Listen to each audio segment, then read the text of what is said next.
and it's Damascus, more than any other Arab city, that's been the centre of Arab nationalism. It's got a history of bitter struggles against Turks and French. Now every Syrian feels that the fight is against Israel and the West.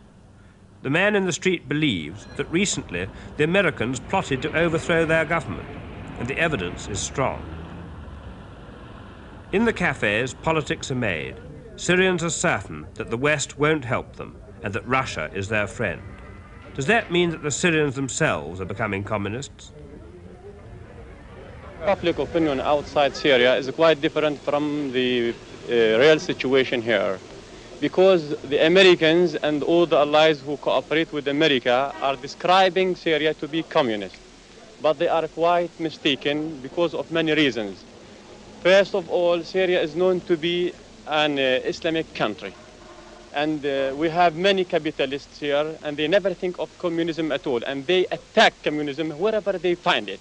And they are now being led by the symbol leader, Abdel Nasser, who has never been, charged with communism at all. Our policy is not different from that of Abdel Nasser.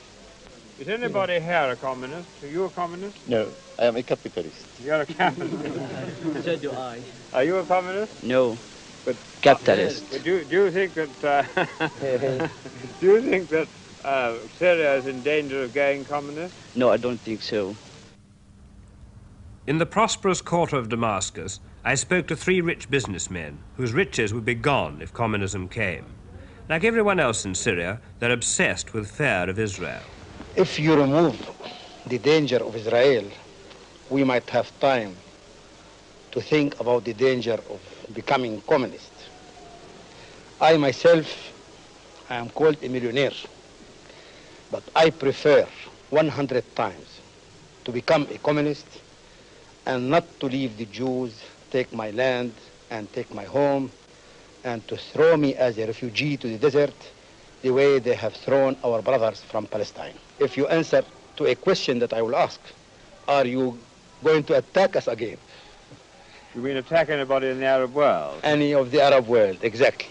But don't you feel that perhaps Syria may have taken at least a partial first step towards becoming a satellite country by this recent economic agreement? Oh, good heavens, no. No satellites. We cannot become a satellite. We have fought our way to independence through a lot of suffering, and we're not going just to give it away like that for nothing. Which way did you vote at the last election? Well, among those for whom I have voted is Khalid Bugdash, a communist member of the parliament. You're a millionaire. Why did you do that? Exactly because I am a millionaire, I have voted for him, because I am accused here to be pro-West. And all my good friends, they are from the Western countries. So many times we explained to them our situation. So many times we tried to correct their mistakes, and they never understood us. So we thought that we put a member in the parliament in order that his voice will reach them, and this will be an advertisement to them. Alarm them, you mean? Alarm and draw their attention. In the bazaars and shops, there are few pictures of Syrian leaders. It's Nasser everywhere. What do you think about Colonel Nasser? Colonel Nasser? Yes. Is a great man for all the Arabs. What do you think about him? He is a good leader. He is a good leader for Arab states.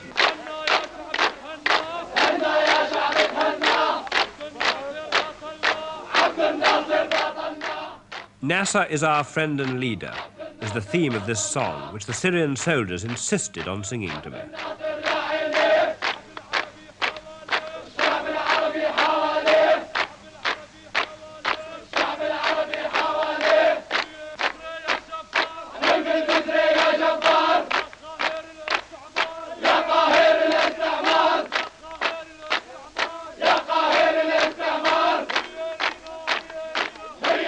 The Syrians have bought a lot of modern arms from Russia.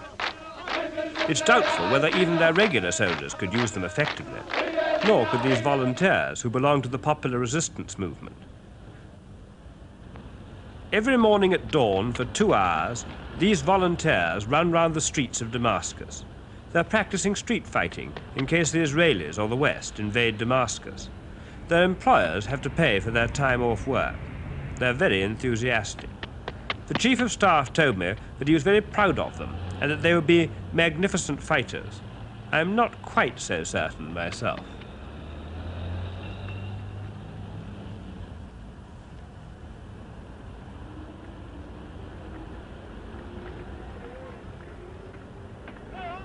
General Bisri, how many pro-communist officers do you think there are in the Syrian army?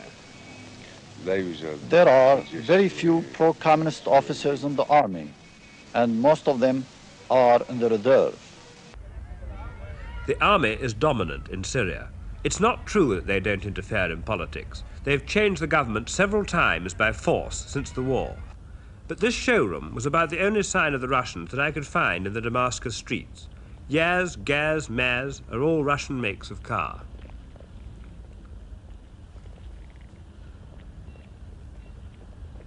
Mr. Tarazi is the permanent head of the Foreign Office in Damascus, and he's also going to be the Syrian ambassador to Moscow in a few weeks' time. Mr. Tarazi, why is it all right to take a loan from the Russians but not from the West?